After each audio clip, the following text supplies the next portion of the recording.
সোজা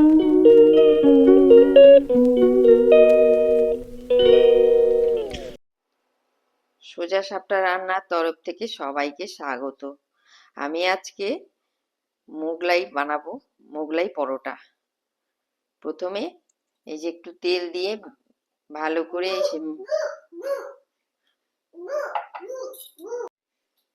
একটু লবণ দেব।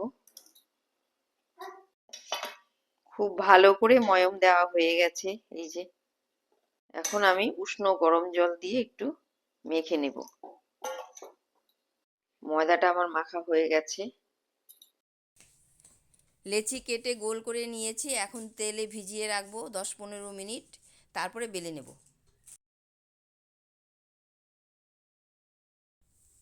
পেঁয়াজ কুচি করে কেটে নিয়েছি, ধনেপাতা কুচি, লঙ্কা কুচি, সামান্য একটু আদা গ্রেট করে নিয়েছি। আমি ঘরোয়াভাবে এটা করব। পেঁয়াজ, লঙ্কা, ধনেপাতা কুচি সব একসঙ্গে মিশিয়ে নিয়েছি, সামান্য লবণ দিয়েছি।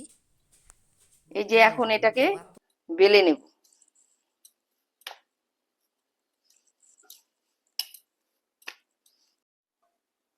এই যে বড় করে বেলে নিয়েছি। এই যে ডিমটা ভেঙে নিচ্ছি, একটু নুন দিয়ে দেব।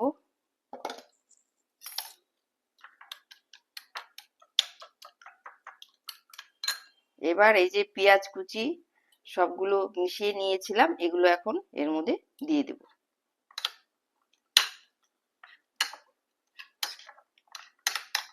এই যে আমি রুটিটা বেলে নিয়েছি, এই যে পাতলা করে বেলেছি, একটু বড় করে বেলেছি। আমি এখন একটা প্লেটে তুলে নিয়েছি, দিতে সুবিধা হবে, তাওয়াতে দিতে সুবিধা হবে। এই যে এখন ডিমটা দিয়ে দিলাম।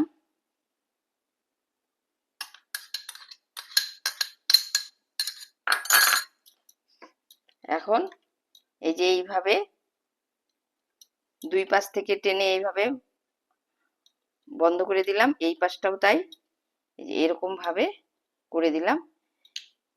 এখন আমি এটা তাওয়াতে দিয়ে দেব। এই তেল দিয়ে দিলাম তাওয়াতে।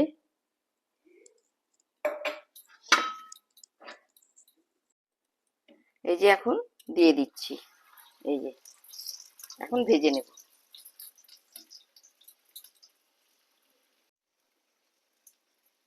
উল্টে দিচ্ছি।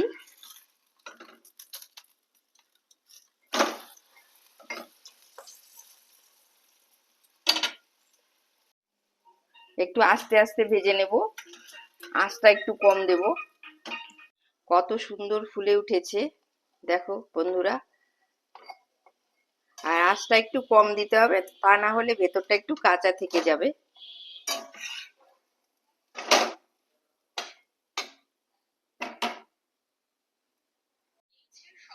আলুর দম আর মোগলাই একদম তৈরি।